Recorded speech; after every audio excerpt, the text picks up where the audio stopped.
Yo,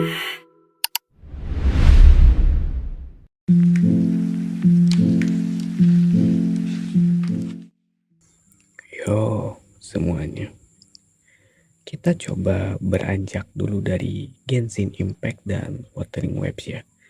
Karena jujur aja, aku juga bingung mau membuat konten apa yang sekiranya santai untuk dua game tersebut. Juga ya, kita refreshing sedikit sambil menunggu rilisnya Snake nanti di Genshin. Tapi hari ini aku nggak bahas itu dulu. Kali ini aku akan ngebahas game yang baru aja rilis kemarin atau tepatnya 29 April 2026 ya, yaitu Nevernes to Iverness atau disingkat NTI. Game garapan Hotel Studio ini berhasil menarik perhatianku untuk mainin gamenya. Meski deviceku jujur pas-pasan banget. Studio ini studio yang sama menggarap game Tower of Fantasy yang rilis 2022 kemarin. Game ini jujur sangat menarik perhatianku karena konsepnya yang jarang banget aku temui kecuali di game-game AAA. Sebagai orang yang jarang banget nyentuh game AAA, ini sangat menggugah buat aku untuk mainin gamenya. Sehingga aku kemarin bermain game ini, mencoba banyak hal selama 1 hari, kebanyakan waktuku keluangkan untuk mainin game ini.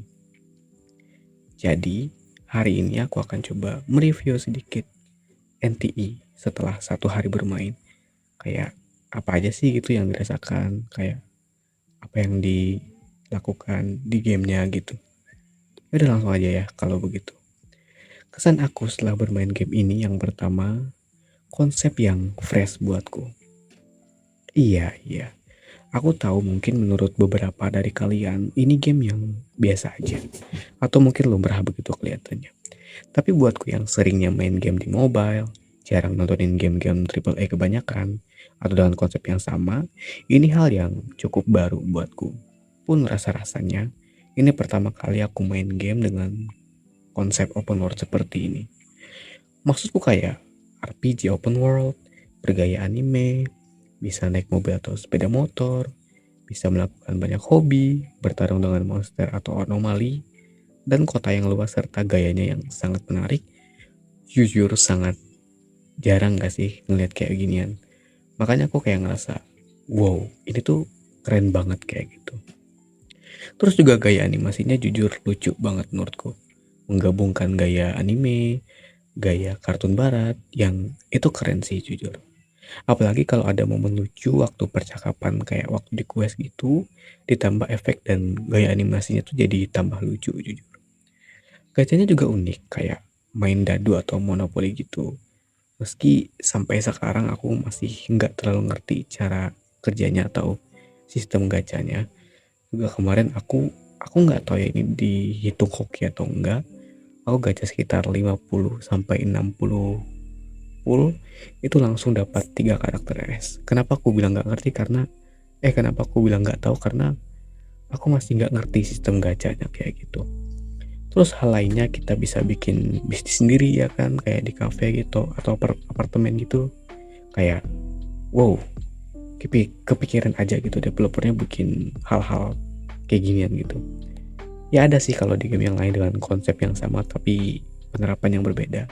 Tapi ini kayak cukup up to date gak sih, kayak menyesuaikan dengan keadaan kitanya sebagai manusia kayak gitu.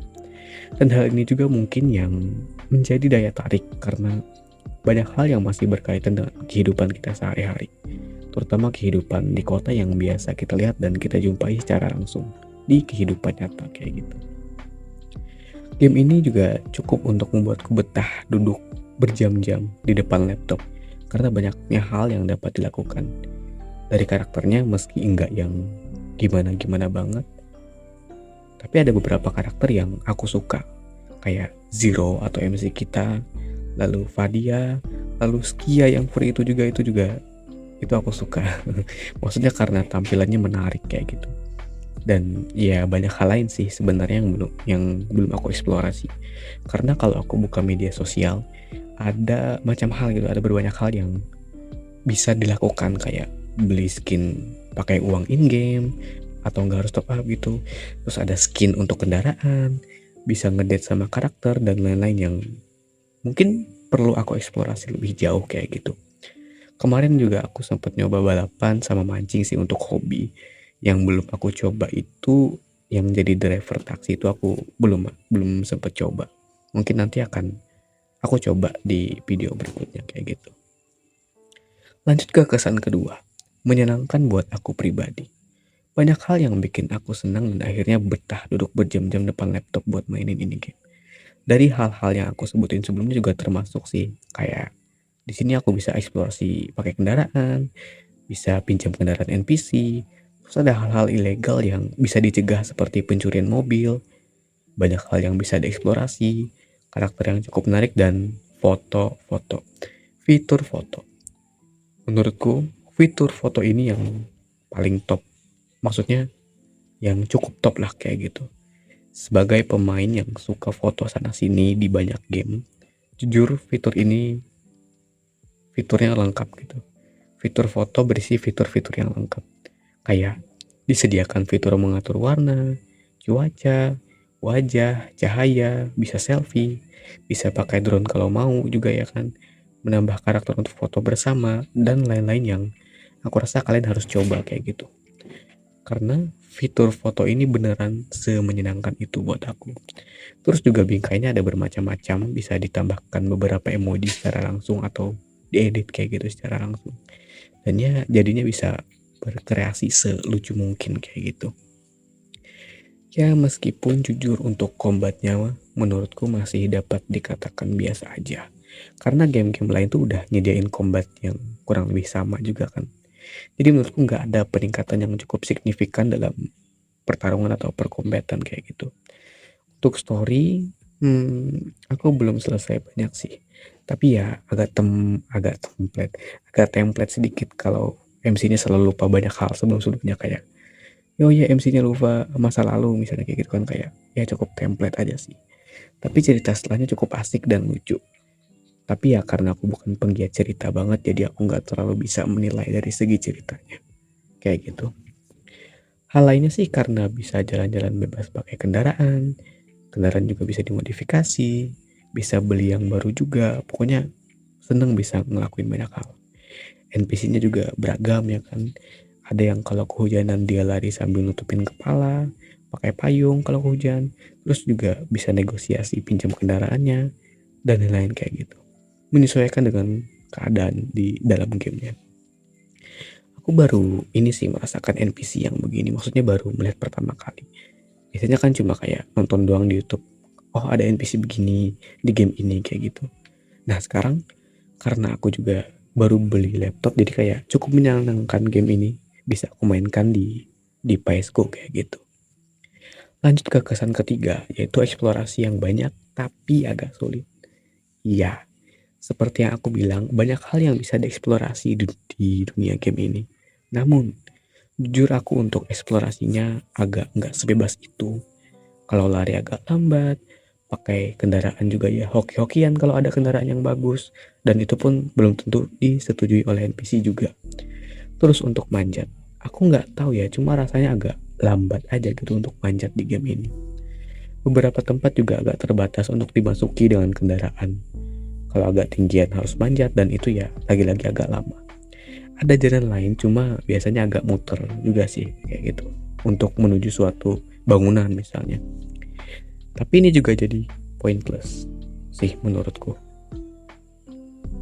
Karena kan ini menyesuaikan dengan struktur kota pada umumnya ya. Dan sesuai juga begitu dengan keadaan kita di dunia nyata. Sehingga struktur yang sulit ini tuh dapat dikatakan realistis begitu. Terus hal lain yang menyulitkan adalah game ini cukup berat. Ya meskipun sebenarnya playable aja di aku, tapi di beberapa situasi akan ada terjadi frame drop dan tekstur yang nggak kerender dengan baik. Akibatnya karakternya kayak game Mobile Legends yang belum download data. Entah ya, di lain merasakan hal yang sama atau enggak. Aku kira ini karena sambil record, tapi waktu nggak sambil record pun masih aja nggak terlalu kerender kayak gitu. Walaupun ya FPS-nya tentu jadi lebih stabil. Kalau lagi quest dan memasuki sebuah tempat yang kecil ya jadinya lancar aman aja kayak gitu. Tapi kalau open world ya sesekali frame drop. Makanya kataku ini agak sulit juga buat eksplorasi kayak gitu. Ya kayaknya segitu aja sih untuk reviewku kali ini tentang game yang berat ini. Sebenarnya masih banyak hal lain yang belum aku eksplorasi ya. Ya nanti perlahan-lahan akan aku coba eksplorasi lebih jauh kayak gitu. Juga semoga tahan-tahan aja ini laptopnya, ya ampun. Untuk jangka panjang karena ini game cukup menarik dan aku cukup tertarik untuk main dalam jangka yang lama gitu. Kalau ingin memberikan pendapat atau request ingin pembahasan yang lain, silakan komen aja di video ini. Jangan lupa like dan subscribe kalau suka dengan pembahasan-pembahasan seperti ini. Sekian dari aku, terima kasih dan mau.